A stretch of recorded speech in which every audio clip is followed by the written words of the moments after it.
Spongebob Squarepants The Cosmic Shake is a fun 3D platformer that lets you dive into Bikini Bottom and various locations that Spongebob Squarepants fans will be familiar with. While the game does start off slow, it certainly builds up momentum as you progress through the game, and overall is a fun journey that never really pushes the player in terms of challenge and doesn't really bring anything new to the genre. Hi, I'm MisterBo, and I've been playing Spongebob The Cosmic Shake for the last week or so. I've fully completed the main story of the game, though I haven't actually 100%ed the game, and we'll get into the reasons why. But just in case you aren't caught up on what this game is, let's quickly go over that. Spongebob Squarepants The Cosmic Shake is a 3D platformer which sees you, as SpongeBob SquarePants, traverse through different dimensions on a quest to save your friend Patrick as well as Bikini Bottom as a whole. Something that we've seen time and time again in a lot of platformers and other games over the last couple of years.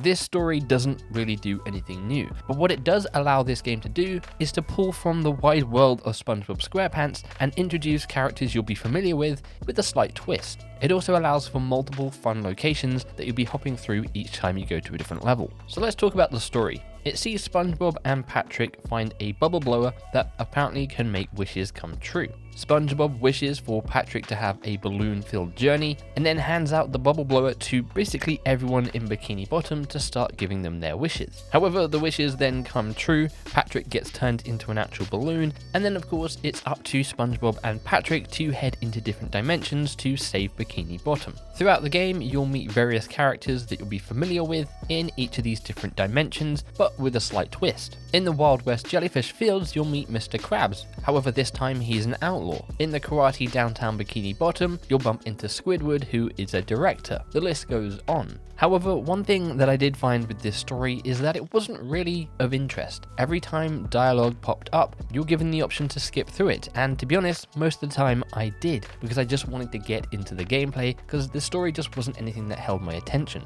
One thing I will say that this game does incredibly well though, is the cutscenes. They look absolutely fantastic for a SpongeBob game. I was kind of thrown back at first with how good these cutscenes looked. So yeah, if you're someone who's diving into this game for the story and you're a massive SpongeBob fan, you're definitely going to enjoy it. But if you're not someone who's really that invested with SpongeBob, you're like me who hasn't watched SpongeBob since they were a kid, you might find yourself skipping through a lot of the dialogue here just to get into the gameplay. So let's move into gameplay. What is this game like? Is it fun to play? So when I first started this game, I instantly got thrown back to two games this reminded me of. The first being Bugs and Taz Time Busters on the PS1, and the second game was Crash to Insanity, believe it or not. The way these worlds are structured that you go through just really brought me back to those two old games. So it's broken down into 7 different dimensions, not including Bikini Bottom, which acts as your hub world. You can run around Bikini Bottom trying to find secret coins, which you can then use to unlock costumes for SpongeBob, which we'll go over in a bit. There are NPCs to talk to who will give you secondary objectives that require you to go and find things in the other worlds, and you can just kind of explore and find little fun Easter eggs to SpongeBob SquarePants stuff. But then you have your 7 main levels: Wild West Jellyfish Fields, Karate Downtown Bikini Bottom, Pirate Goo Lagoon, Prehistoric Kelp Forest, Halloween Rock Bottom, Medieval Sulphur Fields, and Jelly Glove World. Now each of these worlds are broken down into objectives, ranging from about 7 to about 10. These are basically your checkpoints, but each one will see you doing a different thing.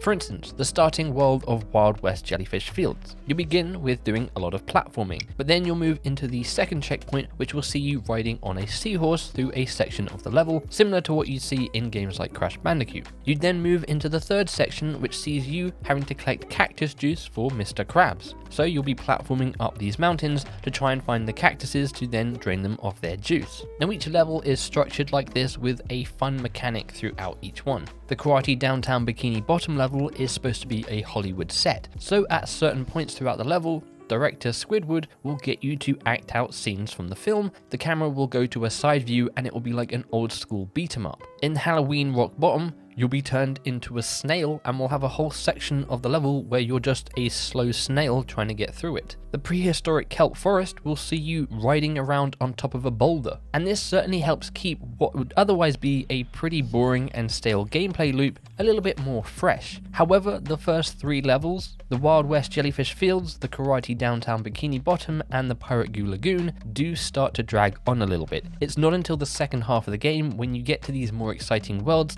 where they start start throwing at you a little bit more to do in terms of just other than platforming, where it really starts getting more fun. Now, one thing the Cosmic Shake does really well is introducing you to new mechanics slowly as you progress through the game. In the first level, you'll be introduced to a bomb smash, where you can basically jump up, smash on the ground, and activate buttons. However, as you progress through the first couple of levels, you'll notice there are other switches and mechanics that you don't have access to yet. So as you progress through each world, you'll be introduced to them. In the Karate Downtown Bikini Bottom, you're introduced to the Karate Kick, which allows you to close the gap between you and either platforming sections or enemies. In Pirate Goo Lagoon, you're introduced to the Hook Swing, allowing you to get over gaps to reach certain locations that you couldn't in previous levels. Each new world introduces at least one, sometimes two brand new mechanics. And while I get why they introduced each new mechanic in each new world, allowing you to go back and replay levels to go to things you wouldn't otherwise been able to get to, it would have been nice to see all these mechanics be introduced by maybe the third or fourth world, allowing you to properly utilize more of them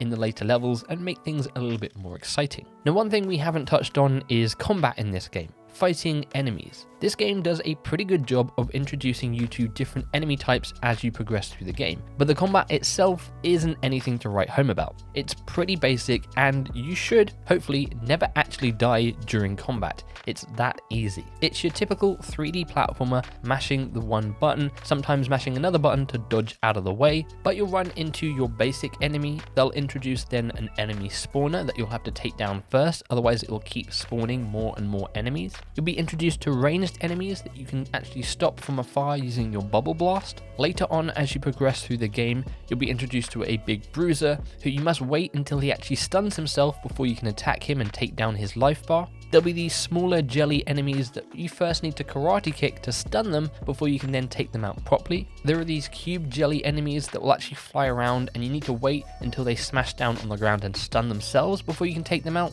There's these massive jelly worms that you need to slam on the ground to stun them, then they'll come out from the ground and you can take them out. And then you have these other jelly enemies that will shoot bombs at you, and in order to take those out, you need to deflect that bomb back at them. So there's definitely some variety in the enemy types, and being able to learn, okay, I need to do this in order to take out this enemy this time. However, at the same time, none of them really present a real challenge. You have 4 chances at getting hit before you have to start that checkpoint over again, and the game is pretty generous with giving you back those lives. I think a lot of 3D platformers could really learn something from a platformer game that came out last year, with that being KO the Kangaroo, that had a really solid and fluid combat system that was very similar to that in some of the Batman Arkham games. It's a bit of a shame here that the combat for me really let this game down.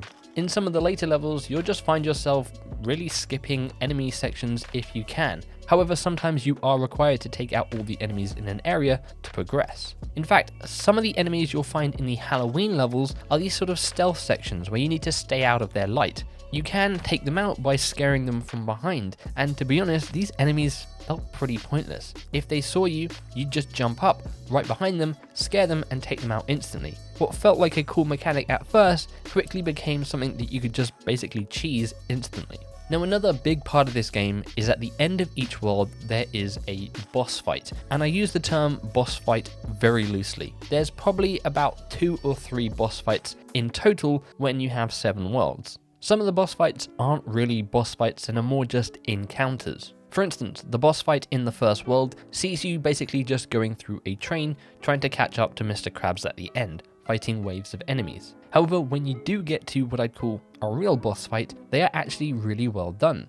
The first one in the Karate Downtown Bikini Bottom level against Sandy is a great first introductory boss. However, that being said, this game suffers from not only frame rate drops. Every time I would die to this boss, my game would completely shut down and boot me back to my Xbox dashboard. This game is definitely not perfect and does have bugs, and we'll get to that at the end. But later on, as you progress through the game, you get to the prehistoric kelp forest, and this is where the boss fights really shine. You're up against Sally, and this is what I'd call a classic 3D platformer boss fight. Very much reminded me of Crash Bandicoot games from back in the day. I would have really liked to have seen every single boss fight take inspiration from this one. It was definitely a challenge and just felt right in this game. There is another great boss fight later in the game where you fight Evil Gary. And this is basically straight ripped from the Batman Arkham games when you used to fight Scarecrow.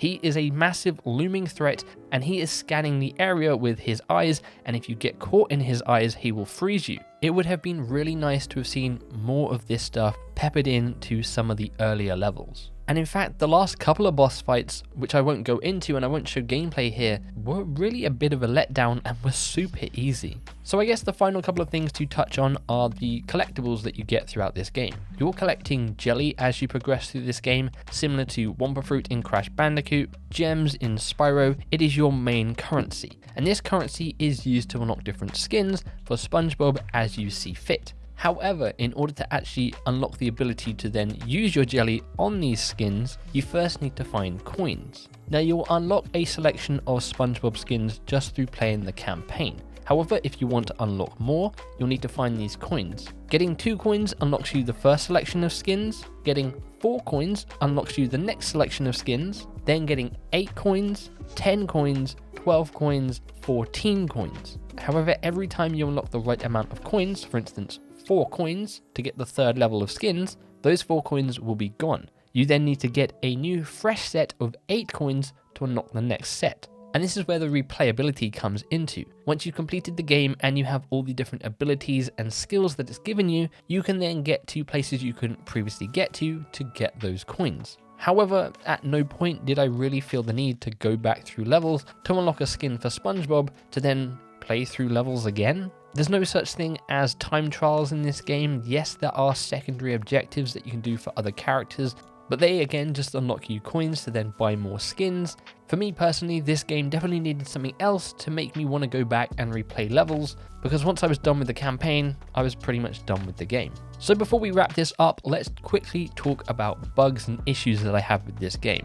As I mentioned, when fighting Sandy in the 2nd level, who is the main boss, every time I died, lost all my lives, the game would freeze up and boot me back to my Xbox dashboard, meaning I then had to log back in, redo the fight, and if I happened to die again, well, it would kick me back to the Xbox dashboard and I'd have to load up the game again. I also noticed quite a lot of frame rate dropping, especially in that 2nd and 3rd world, which seems a bit of a strange thing seeing as I'm running this on an Xbox Series X and this game doesn't really seem to be very demanding. I'm not sure if that's just an optimization issue or something else is causing that, but in the later levels I didn't really notice it. It just seems to be those couple of worlds, so hopefully that is something they can fix. The only other issue I came up against was in the final world, the Jelly Glove world. And spoilers here, I'm going to be showing some boss gameplay, so if you don't want to see that, maybe skip ahead. But in one of the final bosses, fighting Glovey Glove, I was in the final section of fighting him and threw the bomb at him, which did nothing. I kept doing it again and again, thinking that maybe I just had to throw the bomb at him a couple more times. But no, I would die, reload the checkpoint and try again, and again nothing would happen. I had to quit the game, load my save back up, and then try again.